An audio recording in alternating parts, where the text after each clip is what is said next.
Andrei Kolesnikov, Kommersant newspaper. Vladimir Vladimirovich, will you insist that the territorial issue, first and foremost regarding Donbass, must be resolved here and now and forever? Or would you agree to postpone it, so to speak, until better times? If you allow one more question, would you agree to return to the G7, to the world G8, as one of the variants of the peace settlement plan provides, that is, to all these people here? As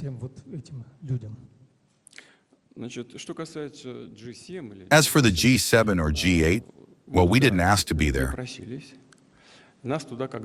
We were invited there once, and we worked there.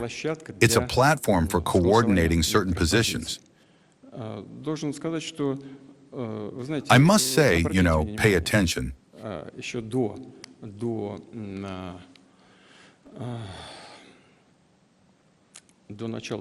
Even before the start of the tragic events in the Ukrainian direction, I stopped going there. Didn't you notice?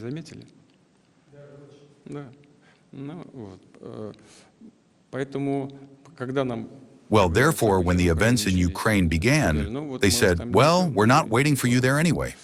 Well, thank God. And so I don't remember who, I think the chairman of the government went there once. I refused the first time because, really, I'm not making this up, it coincided exactly with the moment of forming the government after being elected president, I think in 2012. But we never refuse contacts.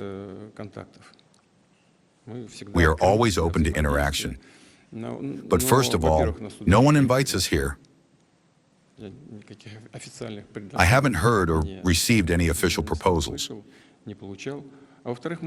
And secondly, we know how the overwhelming majority of the participants in this association, the so-called Big Seven,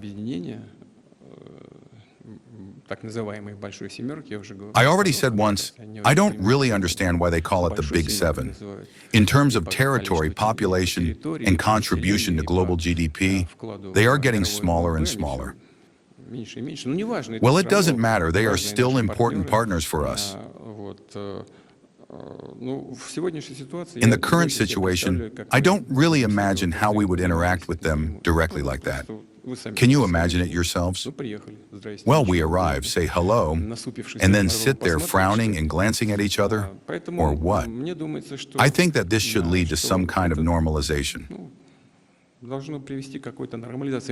Maybe if we implement all these proposals that we received within the framework of that list handed to us by the American administration, maybe then some conditions will take shape for bilateral or multilateral contacts, but it's too early to talk about that.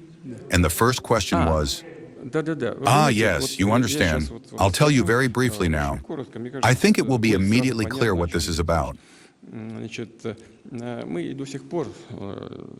So we still keep receiving overtures about ceasing hostilities there. The Ukrainian troops will withdraw from the territories they occupy, and only then will the hostilities cease. If they don't withdraw, we will achieve this by armed means. That's all.